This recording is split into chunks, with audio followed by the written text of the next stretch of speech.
अगर आप घर के अंदर ही सेप्टिक टैंक बनाने चाह रहे हैं तो आपको कौन कौन सी बातें ध्यान रखनी चाहिए, आइए हम जानते हैं। जैसे कि ये मान लीजिए हमारा प्लॉट है और इस प्लॉट की ये है हमारी नॉर्थ दिशा। इसके साथ ही साथ आप समझ जाएंगे कि यहाँ पर हमारी पूर्व दिशा आएगी, यहाँ दक्षिण और ये पश्चिम दिशा आएगी। तो इस तरह आपको समझना है कि किस तरह से हमें अपने घर में सेप्टिक टैंक का निर्माण करना चाहिए। तो सबसे पहले जो काम आपको नहीं करना है वो काम ये है कि आपको भूल कर भी अपने ईशान कोण, अग्नि कोण, नैऋत्य और वायव्य कोण में सेप्टिक टैंक का निर्माण नहीं करना है। इसके साथ ही साथ आपको अपने घर की उत्तर दिशा, पूर्व दिशा, दक्षिण और पश्चिम दिशा में भी सेप्टिक टैंक नहीं बनाना है। जिसमें से आपको हमेशा ध्यान रखना चाहिए कि हमारे घर की दक्षिणी दिशाएं और पश्चिमी दिशाएं हमेशा भारी और ऊंची होनी चाहिए। इसीलिए इन जगहों पर अगर आप सेप्टिक टैंक बनाएंगे तो यहाँ पर गड्ढा हो जाएगा और ये दिशाएं हल्की हो जाएंगी, जो हमारी परेशानी का कारण बनेंगी। इसीलिए मना किया जाता है इस एरिया में सेप्टिक टैंक बनाने के लिए। अब आपका प्रश्न ये होगा कि सेप्टिक टैंक बनाएं तो आखिर कहाँ बनाएं, तो आइए जानते हैं। सेप्टिक टैंक को हमेशा उत्तर पश्चिम के दो पद छोड़कर, यानी ये हमारा उत्तर और ये हमारा पश्चिम, तो उत्तर पश्चिम यानी वायव्य कोण के बारे में कहा जा रहा है। यहाँ पर आता है हमारा वायव्य कोण। तो ये जो एरिया है वायव्य कोण का वो यहाँ पर पड़ेगा, जो हमेशा उत्तर और पश्चिम दिशा का मिलन स्थान होता है। जहाँ से पश्चिम की दिशा उत्तर की दिशा से मिलती है तो यहाँ पर एक कोण का निर्माण करती है, जिसको बोला जाता है वायव्य कोण। तो यहाँ पर हमारा वायव्य कोण का जो निर्माण होगा, इस निर्माण वाली जगह पर गलती से भी नहीं बनाना है, क्योंकि बहुत सारे लोग यही भूल करते हैं। अगर उन्हें कहा जाता है कि आप वायव्य कोण में सेप्टिक टैंक बना लीजिए तो वो इस चीज़ को समझने लगते हैं। यहाँ पर भी दो दिशाएं हैं वायव्य कोण की, एक है उत्तरी वायव्य कोण और एक है पश्चिमी वायव्य कोण। तो सेप्टिक टैंक आपको बनाना है पश्चिमी वायव्य कोण, यानी यहाँ पर। तो सेप्टिक टैंक वायव्य कोण में बोला जाता है, तो वायव्य कोण का मतलब ये नहीं कि आप इस कॉर्नर वाली जगह पर बना लें। पश्चिमी वायव्य कोण पर बनाना है, जो कि आपको पश्चिम और वायव्य कोण के मध्य में बिल्कुल सेंटर में मिलती है ये दिशा। दूसरे विकल्प के रूप में आप अगर बनाना चाहें कि जैसे कि किसी का पूर्वमुखी घर है, तो वो लोग ये हमारी ईस्ट यानी पूर्व दिशा और ये है अग्नि कोण।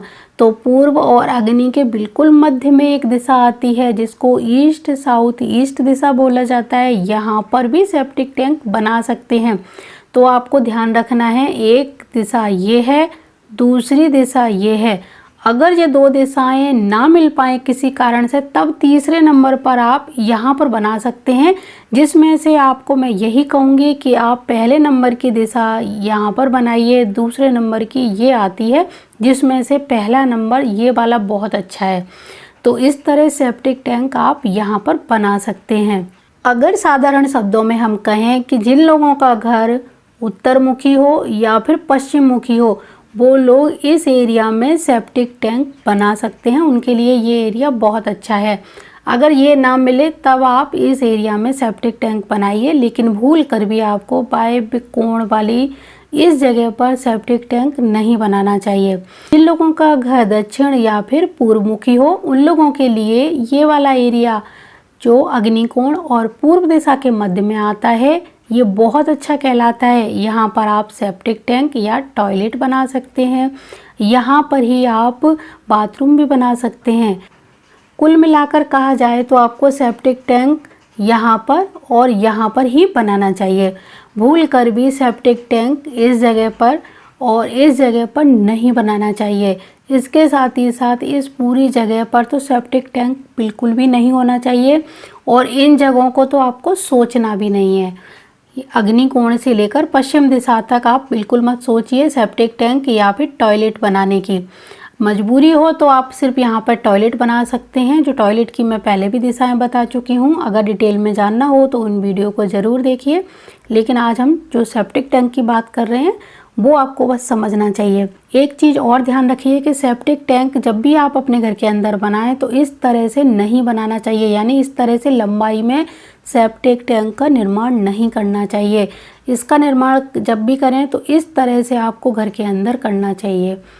जब हमारा सेप्टिक टैंक बनकर इस तरह से कंप्लीट हो जाए तो एक फाइनल काम और आपको करना चाहिए, वो ये कि इस जगह पर कॉपर यानी तांबे के तारों की कुछ लेयर बिना जॉइंट के चारों तरफ इस तरह लपेट देनी चाहिए। इससे एक फ़ायदा यह होगा कि जो नेगेटिव एनर्जी है वो इसी जगह पर ब्लॉक हो जाएगी, बाहर नहीं निकलेगी, और यहाँ पर जो सेप्टिक टैंक बनाने का दोष है घर के अंदर वो भी दूर हो जाएगा, क्योंकि पुराने समय में सेप्टिक टैंक घर के अंदर नहीं होते थे।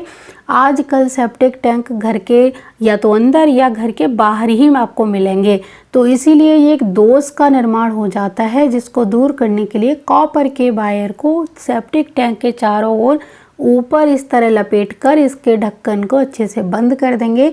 तो जो नेगेटिव एनर्जी है वो घर के अंदर नहीं जाएगी, बाहर नहीं जाएगी और उसको यहीं पर समाप्त कर देगी।